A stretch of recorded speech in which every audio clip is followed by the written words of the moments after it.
What was worse, the batting or bowling? Nick, you can have your say, and then we'll come to Dom.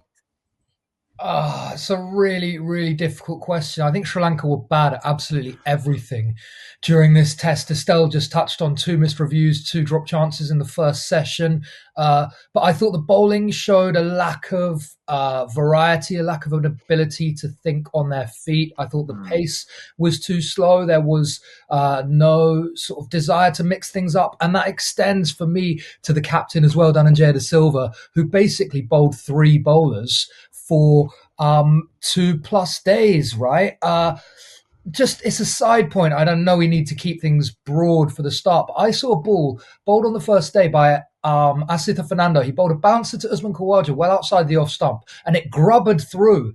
And like then he doesn't come back and bowl again. Like try something. Let him bowl bouncers at the stumps with a pitch that is a bit up and down. It's dangerous. If the batsmen are coming down and stepping and hitting you back over their head, try bowling flat and full and wide to just at least throw them off their game. I mean, do something, not just bowl at leg stump to try and stem the flow of runs. I thought it was poor in the field from Sri Lanka, and I thought the lack of application with the bat was shocking. Sanath said it at the end. I got a quote from him. There was a serious problem with shot selection as well as handling situations. I think that about sums it up. Like, sorry, I'm ranting now, but is there any team whose batters get out more between 20 and 50 than Sri Lanka? And like, I mean, in the second innings, I made a note of this because it was so bad. Chandimal 31, Angelo 41, Kamindu 32, DDS 39, Kusal 34. So everyone's got to 30. All of them are striking at above 60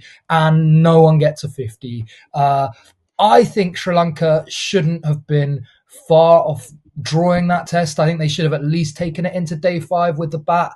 And I think this feeds into more long-standing problems. I made a little note of this before we came on. So some of the senior players' stats in recent times. So Angelo has had 19 innings since his last 100. Of those 19 innings, 13 have been 20 plus scores. He's made 450s, 175 plus score. DDS has gone 15 innings since his last 100. He's had 10 20 scores plus scores in those 15 innings, 650s, nothing above 75. Chandimal in his last 19 innings has got 12 20 plus scores. He's made 650s, 4 north of 75 and 100. So it's a recurring theme that the experienced batters, who are the guys who you should be calling upon to make real contributions, are getting in and getting out. And I don't know what to say about it. Dom, anything else to add to that? Yeah, I think, it was horrible all around. I think the DDS captaincy is something that needs more discussion, right?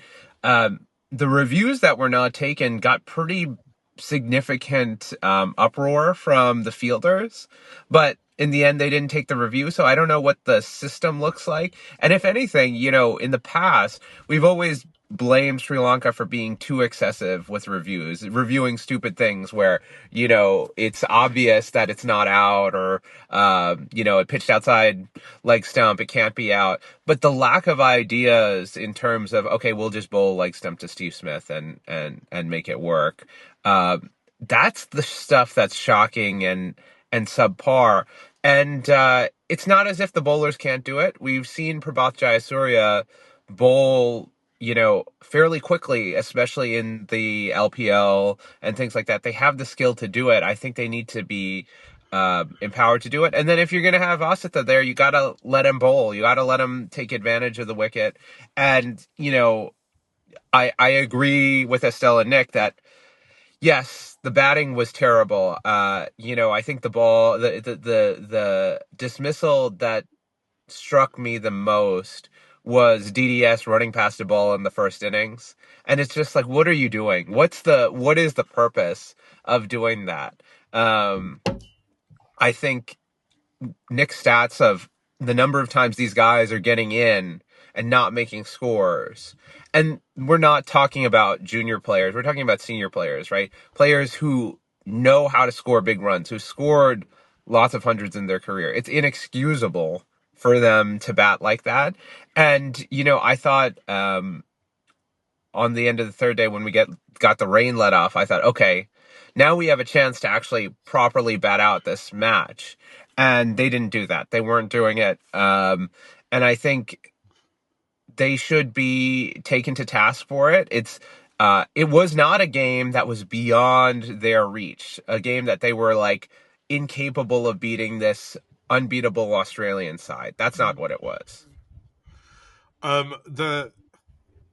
There's a lot to go into. The thing that stands out for me when I think about this isn't the missed reviews early on. It's actually Machado Fernando reviews when he was batting. I mean, those are two of the worst reviews I've ever seen in cricket, and I just think it was typical and symptomatic of where our head was at, like in those moments, because it's the most plum LBW. It's almost like a textbook LBW, right? And he goes up and reviews it, and you're thinking maybe he's hit it, maybe he thinks he's hit it, and then you see it come through, and they're both basically the same as well, right? You see it come through, and you're like, oh no, he's just reviewed because he's panicked. And I just think the minute the Australians got runs on the board, they absolutely panicked. This was not meant to happen. We were not meant to be a team that lost our head.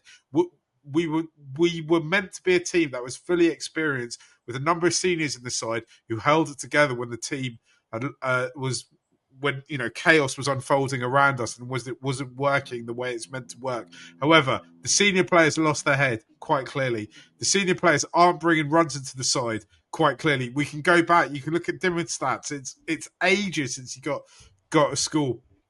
We're not moving as a team. We're not progressing. When you go back to that win in the Oval in September, you think where we're at now. It's been failure after failure after failure since then. We need wholesale changes. I don't know if that's changing the captain, whether it's dividing the squad up, dividing the system up and getting in a specialist red ball coach. Which young players are coming through that need to blood in? Now I look at that test just gone, and I think, well, I'm happy Dimmock's going to get 100 test caps. He fully deserves it, but it's yet another opportunity wasted to bring someone else in to blood them and get them ready for another World Test Championship.